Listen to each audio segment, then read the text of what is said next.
अस्सलामुअलैकुम रहमतुल्लाह। नाज़रीन कराम, बेहतरीन पॉइंट्स टेबल सामने आ चुका है और यहाँ पर पाकिस्तान क्रिकेट टीम के लिए इंतहाई बुरी खबर भी सामने आ चुकी है, क्योंकि पाकिस्तान तकरीबन आज 80% वर्ल्ड कप से बाहर हो चुका है। मैं आपको मुकम्मल तफसील देने जा रहा हूँ कि पाकिस्तान अब किस तरीके से सेमीफ़ाइनल के अंदर जा सकता है।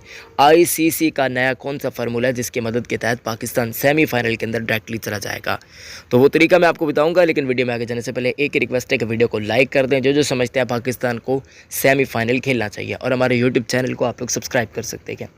ख़वातीन हज़रात, अगर हम मैच की बातचीत करते हैं तो मैच पाकिस्तान के लिए बहुत ज़्यादा मुश्किलात लाया।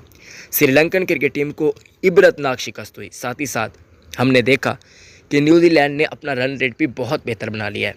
अब पाकिस्तान को अगर पहले बैटिंग करनी है तो पाकिस्तान को सिंपल से ये करना है कि 450 या 500 रन बनाने पड़ेंगे, फिर ये काम चलेगा।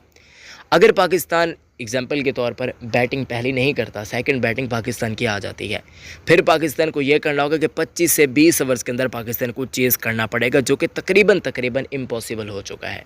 हालात पाकिस्तान के लिए काफ़ी कशीदा हो चुके हैं, लेकिन फिर भी एज आ पाकिस्तानी हम तो यही चाहते हैं कि पाकिस्तान इंग्लैंड को भी छाड़े और पाकिस्तान वर्ल्ड कप का जो सफ़र है वो अपनी विन के साथ करे। तो यही है। बाकी यार क्या आपको पॉइंट्स टेबल बताएं, आईसीसी के जो भी फार्मूले थे वो मैंने आपको बता दिए। वीडियो को लाइक कर दे, चैनल को सब्सक्राइब कर दे।